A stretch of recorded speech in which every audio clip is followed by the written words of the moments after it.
So shopping ಅಂತ ಬಂದರೆ ನಾನು ವೇಸ್ಟು. ಯಾಕಂದರೆ ನಂಗೆ ಶಾಪಿಂಗ್ ಮಾಡೋಕ್ಕೆ ಇಂಟ್ರೆಸ್ಟು ಇಲ್ಲ ಆ್ಯಂಡ್ ಶಾಪಿಂಗ್ ಮಾಡೋಕ್ಕೆ ಗೊತ್ತೂ ಇಲ್ಲ ಆ್ಯಂಡ್ ಬಾರ್ಗೇನ್ ಅಂತ ಬಂದಾಗ ನಂಗೆ ಬಾರ್ಗೇನ್ ಮಾಡೋಕ್ಕೂ ಬರಲ್ಲ. ಸೊ ನಾನು ವಿನ್ನಿಗೆ ಹೇಳಿದೆ, ವಿನ್ನಿ ನಂಗೆ ಒಂದು ಸ್ವಲ್ಪ ಶಾಪಿಂಗಲ್ಲಿ ಹೆಲ್ಪ್ ಮಾಡು ಅಂತ. ಆ್ಯಂಡ್ ವಿನ್ನಿ ನನಗೆ ಶಾಪಿಂಗಲ್ಲಿ ಫುಲ್ ಹೆಲ್ಪ್ ಮಾಡಿದ್ಲು. ಸೊ ವಿಯೆಟ್ನಾಮಿಂದ ನಾನು ಏನೇನು ಶಾಪಿಂಗ್ ಮಾಡಿದೆ ಅನ್ನೋದನ್ನು ಒಂದು ಸಪ್ರೇಟ್ ವ್ಲಾಗ್ ಮಾಡಿ ಅದರಲ್ಲಿ ಅಪ್ಲೋಡ್ ಮಾಡಿ ಹೇಳ್ತೀನಿ. ಆ್ಯಂಡ್ ನಮ್ಮ ಶಾಪಿಂಗ್ ಎಲ್ಲ ಮುಗಿಸಿ ಎಕ್ಸ್ಪ್ಲೋರ್ ಮಾಡೋಷ್ಟರಲ್ಲಿ ಲೇಟ್ ಆಗಿತ್ತು. ಇಟ್ ವಾಸ್ ಆಲ್ಮೋಸ್ಟ್ 11:30-12 ಆ್ಯಂಡ್ ನಮಗೆ ಹೊಟ್ಟೆ ಬೇರೆ ಹಸಿತಿತ್ತು.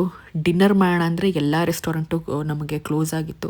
ಸೊ ನಾವು ಹುಡುಕ್ತಾ ಹೋದಾಗ ನಮಗೆ ಒಂದು ರೆಸ್ಟೋರೆಂಟ್ ಸಿಕ್ತು. ಸೊ ಅಲ್ಲಿಗೆ ನಾವು ಹೋಗ್ಬಿಟ್ಟು ಫ್ರೆಶ್ ಸ್ಪ್ರಿಂಗ್ ಚಿಕನ್ ರೋಲ್ ಮತ್ತು Vietnamese fried rice and roasted chicken order ಮಾಡಿದ್ವಿ.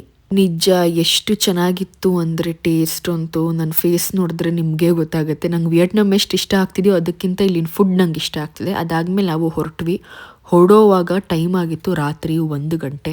ಮಾರ್ಕೆಟ್ ಅಂತೂ ಫುಲ್ಲು ಕ್ಲೋಸು. ಯಾಕೆ ಅಂತ ಗೊತ್ತಿಲ್ಲ, ನಮ್ಮಿಬ್ರಿಗೂ ಇಲ್ಲಿಂದ ಹೋಟೆಲ್ ತನಕ ನಾವು ವಾಕ್ ಮಾಡಿಕೊಂಡೇ ಹೋಗೋಣ ಅಂತ ನಾವು ಹಾಫ್ ಆನ್ ಅವರ್ ಇಲ್ಲಿಂದ ನಾವು ವಾಕ್ ಮಾಡಿಕೊಂಡೇ ಹೋದ್ವಿ. ಆ್ಯಂಡ್ ನೆಕ್ಸ್ಟ್ ನೀವಿಲ್ಲೇನು ನೋಡ್ತಿದ್ದೀರಾ, ಇದಕ್ಕಿಂತ ಮುಂಚೆ ನಾವಿಲ್ಲಿದ್ವಿ ನಮ್ಮ ಫೇಮಸ್ ಟ್ರೈನ್ ಸ್ಟ್ರೀಟ್. ಇದು ನೋಡಿ ಫುಲ್ಲು ಖಾಲಿ. ಇಲ್ಲಿ ಯಾವ ಟೂರಿಸ್ಟು ಇಲ್ಲ, ಯಾವ ಜನನೂ ಇಲ್ಲ, ಇರೋದು ನಾವಿಬ್ಬರೇ. ಬಟ್ ಆದರೂ ನನಗೂ ಮತ್ತು ವಿನ್ನಿಗೂ ಒಂಚೂರು ಭಯನೇ ಆಗಿಲ್ಲ. We felt so safe. ಅಲ್ಲಿ ಮಾತ್ರ ಒಂದೊಂದು ಸ್ವಲ್ಪ ಸೆಕ್ಯೂರಿಟಿ ಗಾರ್ಡು ಮತ್ತು ಪೊಲೀಸವರೆಲ್ಲ ಇದ್ದರು.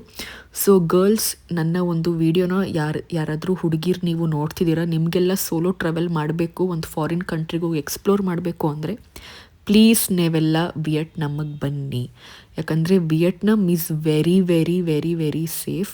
ಆ್ಯಂಡ್ ನಮಗಂತೂ ಇಲ್ಲಿ ತುಂಬ ಖುಷಿ ಆಗ್ತಿದೆ. ನಾವಿಬ್ಬರು ಇಲ್ಲಿಂದ ಹಾಫ್ ಆನ್ ಅವರ್ ಆಯಿತು ಇಲ್ಲಿಂದ ನಮಗೆ ಹೋಟೆಲ್ ಹೋಗೋಷ್ಟರಲ್ಲಿ. So bye bye, see you in the next vlog.